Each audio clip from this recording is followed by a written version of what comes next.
क्या पीयूष की मानसिक स्थिति ठीक नहीं थी?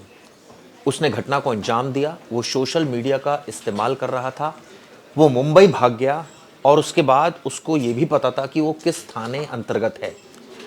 लेकिन एक गलती उसने की और वो गलती की, लड़की का मोबाइल अपने साथ ले गया। कभी स्विच ऑन कर रहा था, कभी ऑफ कर रहा था। बस यही वजह थी कि पुलिस को उसकी लोकेशन का पता चल गया और उसके बाद लोकल पुलिस को बताया गया और वक्त रहते उसको ट्रेन में जब वो सफ़र कर रहा था तभी उसको गिरफ्तार कर लिया। ये कहानी एमबीए स्टूडेंट यानी एमबीए छात्रा की हत्या से जुड़ी है। इंदौर की कहानी है। आप सब लगातार इस कहानी को सुन रहे हैं। इसमें कई अपडेट्स, नए अपडेट्स सामने आए हैं, वो आपको बताता हूं। दरअसल शुरुआत में कहा गया कि उसकी मानसिक स्थिति ठीक नहीं है। आप सोचिए, मानसिक स्थिति ठीक नहीं है तो मैं मान सकता हूं। क्यों? क्योंकि एक लड़का जो एक लड़की से बेहद प्यार करता था, उसके बाद उसकी निर्मम तरीके से हत्या कर दी। इतना ही नहीं, उसकी वीडियोस जो कॉलेज का ग्रुप है उसमें डाल दी, और वो भी अश्लील वीडियोस। उसके बाद सुनिए, उसके बाद उसने सारी हदें पार की। उसकी बहन से वो बात कर रहा था और मैसेज भेजा कि मैं वापस लौटूंगी, अभी नहीं लौट पाऊंगी। यानी लड़की के परिवार वालों को लगा कि ये बात लड़की कर रही है, लेकिन वो कर रहा था। कुछ हद तक कहा जा सकता है कि शुरुआत में उसकी मानसिक स्थिति ठीक नहीं थी, क्योंकि कोई भी मेंटली साउंड आदमी इस तरह की हरकत नहीं करेगा, लेकिन उसने की, यानी वो मेंटली अनसाउंड था। लेकिन उसके बाद भागने की उसने पूरी कोशिश की। वो मुंबई पहुंचा और इस तरह से उसने भागने के लिए हर एक पैतरा अपनाया, लेकिन आखिरकार पुलिस ने उसे गिरफ्तार कर लिया। अब इसमें कुछ और, जैसे मैंने आपको बताया, अपडेट सामने वो बताता हूं। आरोपी के मोबाइल में अंतिम समय में कई नंबरों पर उसकी बातचीत हो रही थी। दरअसल उसने जब मर्डर कर दिया था पीयूष ने, यानी घर के अंदर मार दिया था, उसके बाद वो लगातार कई लोगों से बात कर रहा था। आप सोचिए, उसके पास इतना भी वक्त था कि वो बियर पीने के बाद वापस आया कमरे में, किसी को भनक तक नहीं लगी कि उसने ये हत्याकांड को अंजाम दे दिया। उसके बाद वो लाश के पास बैठा रहा, सोचता रहा, कई लोगों को मैसेज करता रहा, सोशल मीडिया पर एक्टिव रहा, और यहाँ तक कि कई लोगों से उसने बात की। कौन कौन से वो लोग थे जिनसे वो बात कर रहा था, क्या बात की, ये भी बताता हूँ। दरअसल सबसे चौंकाने वाली बात इसमें यह है कि उसने लड़की के मोबाइल से उसकी बहन को मैसेज किया और ये कहा कि वो लौटेगी, लेकिन अभी नहीं। इसके बाद पुलिस को उसकी कॉल डिटेल के साथ सोशल मीडिया चैटिंग की भी कई जानकारी मिली है। वो सारी जानकारी पुलिस ने इकट्ठा कर ली है। दरअसल इंदौर पुलिस कमिश्नर संतोष सिंह के कार्यालय में इतना गंभीर अपराध करने वाले आरोपी पहली बार किसी हिंसा के सीधे जेल पहुंचा, इस तरह की जानकारी है। इसके बावजूद पुलिस सुरक्षा कारणों से उसे कोर्ट में पेश नहीं कर सकी, क्योंकि लोगों में गुस्सा है इस घटना को लेकर। जिस तरह से उसने छात्रा को बुलाया, बहाने से बुलाया। 15 दिन से वो क्यों बात नहीं कर रही थी? कुछ तो वजह रही होगी। क्या वो शादी से इनकार कर रही थी? अगर कर रही थी तो क्यों कर रही थी? क्या उसको असलियत का पता चल गया था पीयूष की? आखिर वो असलियत क्या थी? या इस बात से वो आहत था, या बात कुछ और थी? तहकीकात इसकी लगातार की जा रही है। उसके बाद आप सुनिए उस शख्स ने क्या किया। उसके सीने पर बैठ गया, उसका गला दबा दिया, और उसके बाद उसको मारने के बाद बियर पीने चला गया, और उसके बाद वापस आता है।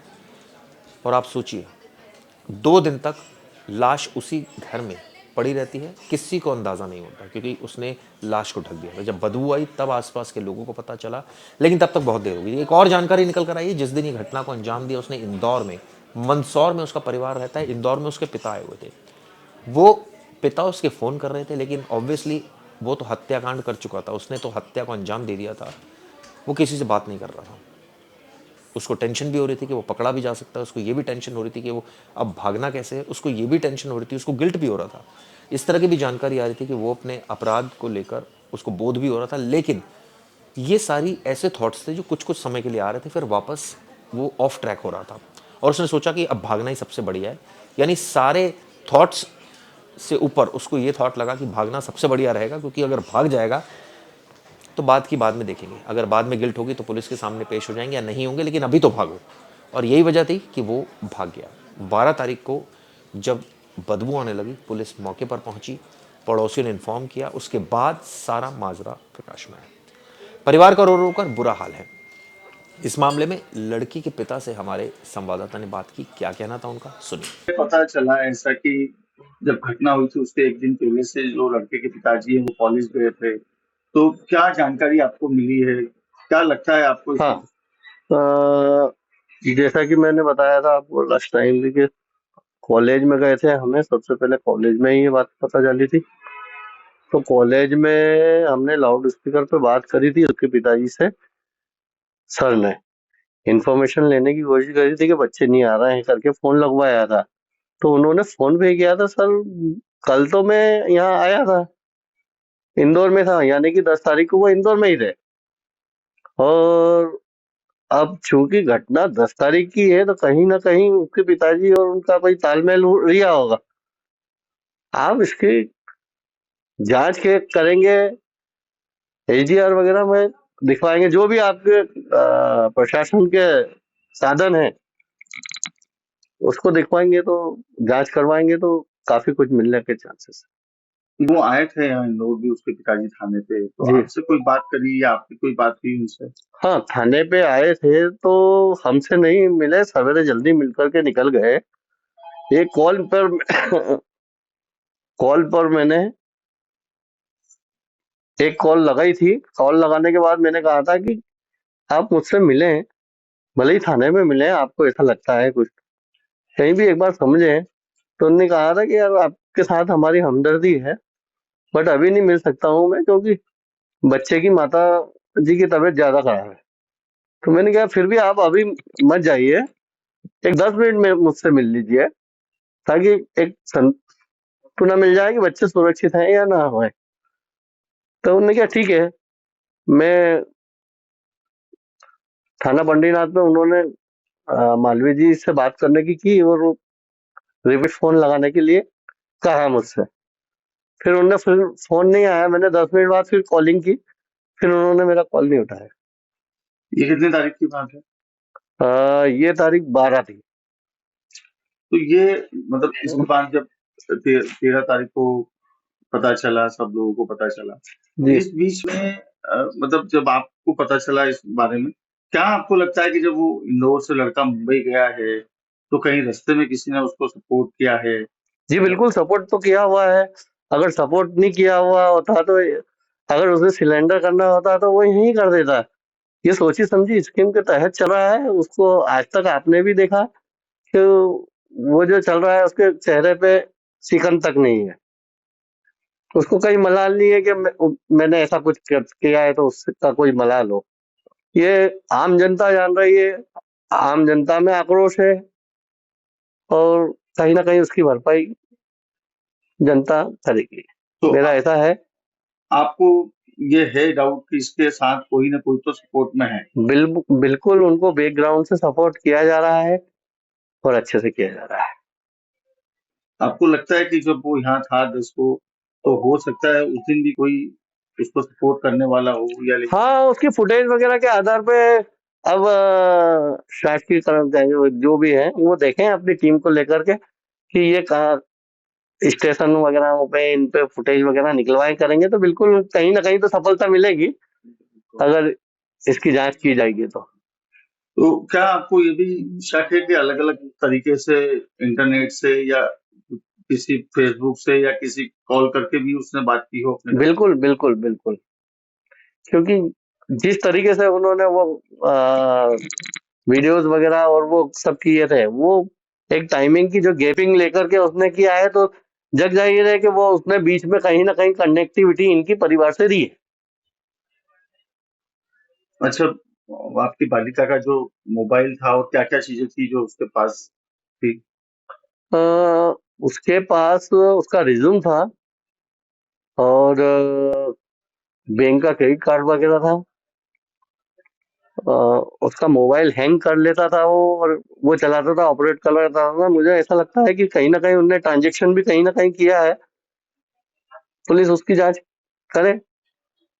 मोबाइल का मिला या नहीं मिला, ये क्या बताएगा आपको तो पुलिस? प्रशासन ने कहा है कि चलती ट्रेन में उसने फेंका है। अब प्रशासन उस पर विश्वास करता है तो या अपनी जांच में रखता है उस विषय को। मेरा ऐसा मानना है कि वो इतना शातिर है कि कहीं ना कहीं वो उसने फेंका नहीं है, और उसका कहीं ना कहीं वो आगे कुछ जो भी है उसका प्लान के अंतर्गत है, कोई पार्ट है, वो प्लान का कोई पार्ट है उसका। तो ये आपको लग रहा है आपने इसकी बात की प्रशासन से कि हमें और भी कुछ लोग इसमें शामिल हो सकते हैं, इसकी जांच की जाए? हाँ, हमने बोला तो है, प्रशासन हमने बोला तो है, तो उन्होंने क्या, हम सब जांच कर रहे हैं। और हमने कहा भी कि ये आपने रिमांड लिया है, तो रिमांड का कहीं भी इस पे असर तो दिख नहीं रहा है। तो पुलिस का कहना है ये है कि अब बिगैर रिमांड के ये उगल रहा है, तो हम कैसे उसका रिमांड ले सकते हैं या कुछ भी। तो अब प्रशासन पे हम कुछ ज्यादा बोल नहीं सकते इस बात। आपने सुना, एक पिता न्याय की मांग कर रहा है और वो ये साफ साफ कह रहा है इस पूरे मसले को लेकर दोषी के खिलाफ सख्त से सख्त सजा हो। लेकिन दोषी जो है उसके तो अलग ही पैतरे है, उसके तो अलग ही माइंडसेट है। शुरुआत में जब पुलिस ने उसको पकड़ा था, हम सबको पता है किस तरह से उसने क्या बातें बोली थी, जरा सुनिए। क्यों मारा? फ्लावर थी ना, फिर क्यों मारा? कुछ नहीं हुआ, छोड़ो, जो हो गया हो गया यार। अरे कैसी बातें कर रहे हो? आपने मारा एक लड़की को, आपकी प्रेमिका थी वो, उसको। छोड़ दो ना, क्या करोगे जान के। अच्छा, वहाँ आपने तंत्र मंत्र किया था मुंबई में, पूछ बुलाया? कुछ नहीं है मैंने। दर्दनाक तरीके से मारा है तुमने उसको। हुआ अच्छी है, वो चली गई, कैसी बातें कर रहे हो कि कुछ नहीं हुआ? उसके माँ बाप ने उसको पाल पोस के बड़ा किया, आपने उसको जान से मार दिया और बोल रहे हो कि कुछ नहीं हुआ। तो पछतावा नहीं है? इस चीज का पछतावा नहीं है? किसी की बच्ची को मारना पछतावा नहीं है इस चीज का? इसकी बच्ची को मारा है इतनी हैवानियत के साथ। बेटा बेटा बेटा बेटा, क्यों मारा? कारण तो बता दो, मारा क्यों है? कारण तो बता दे। कारण तो बता दे। अच्छे को सबको कारण बताऊंगा अच्छे से।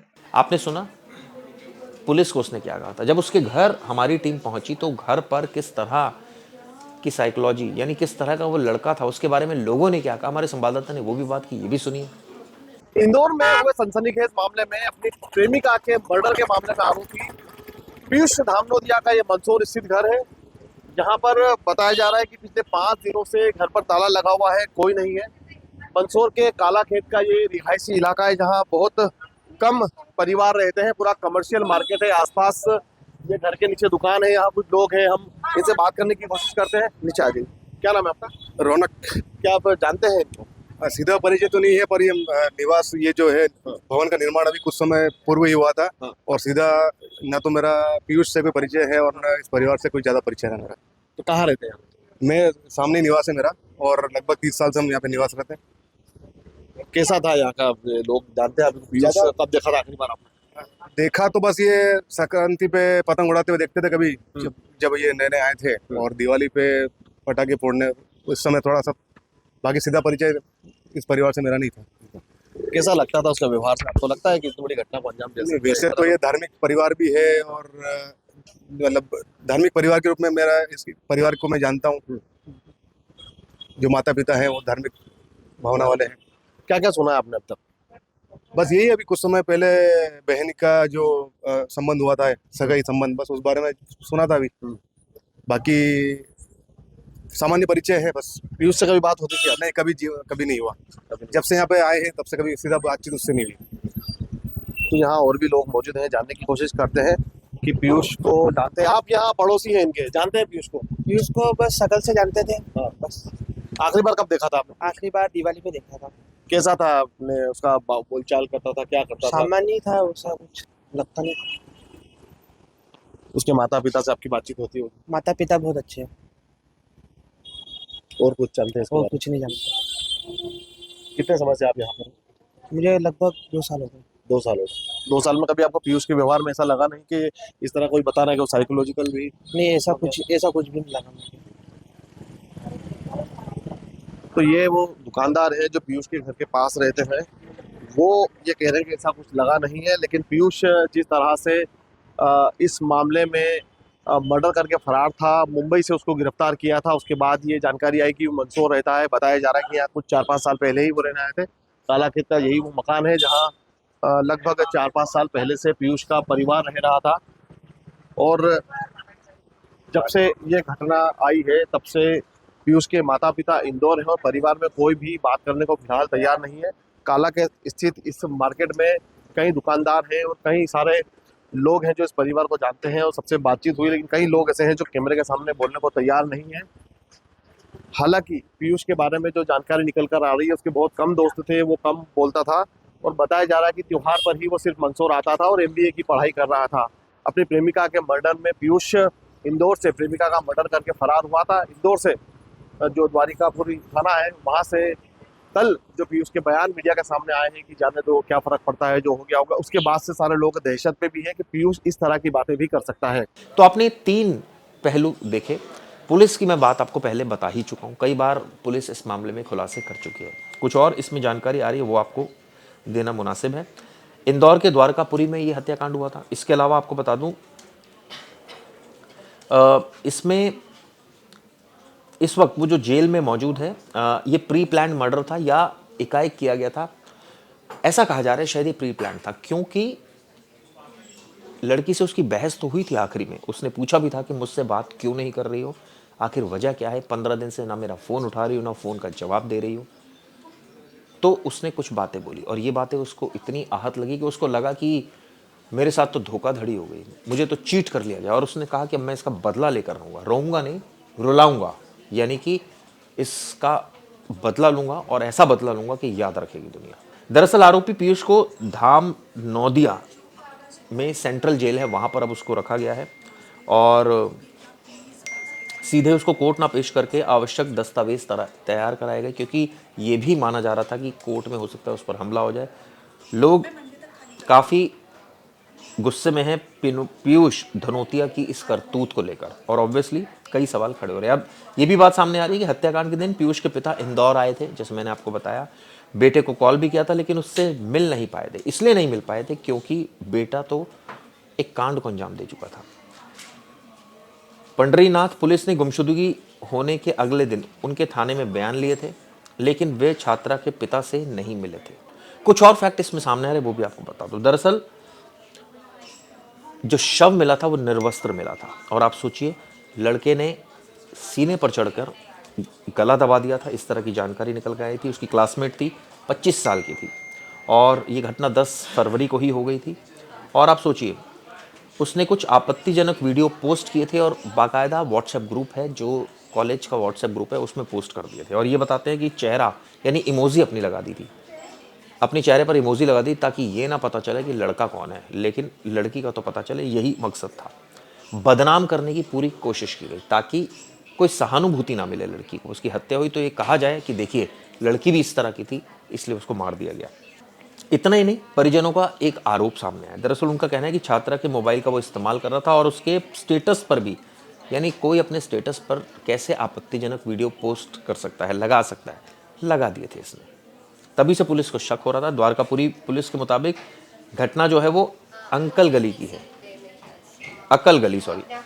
ये कहा जाता है। सूचना मिलने पर एफएसएल की टीम वहाँ पहुंची थी, कई सैंपल्स लिफ्ट किए गए और उसके बाद अब इन्वेस्टिगेशन की गई। किराए पर उसने मकान ले रखा था। दरअसल दोनों सांवेर रोड स्थित एक संस्थान से एमबीए की पढ़ाई कर रहे थे और दोनों सेकंड सेमेस्टर में थे। युवती 10 फरवरी से लापता थी। 12 फरवरी को ये सारी चीज़ें पता चली थी। रात 11 बजे लौट आएगी, इस तरह की बात उसने कही थी, लेकिन वो नहीं गई थी। ये भी जानकारी मिली है कि युवती के पिता को दरअसल थाने से एक फ़ोन आया था और कहा था कि आप पहुंचिए अंकल गली में जहाँ पर ये घटना हुई है और पहचान कीजिए। जब वो पहुँचे तो वो हक्के बक्के रह गए। लाश जो पड़ी थी वो एमबीए छात्रा की थी, उनकी बेटी की थी, उन्होंने पहचान की।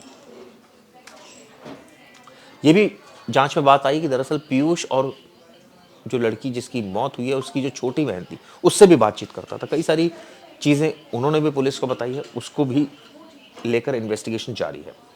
अब सबकी नज़र जो है वो है चार्जशीट पर। चार्जशीट में क्या पॉइंट्स निकल कर आएंगे, किस तरह से पुलिस जो है वो इस पूरे मामले को प्रेजेंट करेगी कोर्ट के समक्ष, ये देखने वाली बात होगी। लेकिन काफ़ी सबूत है पुलिस के पास, इस तरह की जानकारी है।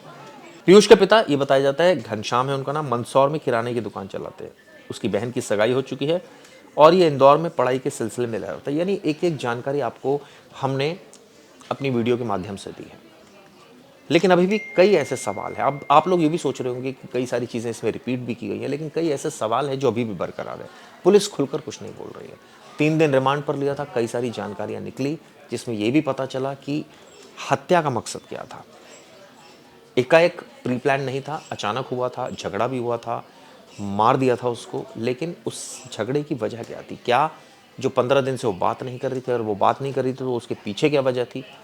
कई सारी ऐसी चीज़ें हैं जो चार्जशीट में जिनका खुलासा हो सकता है।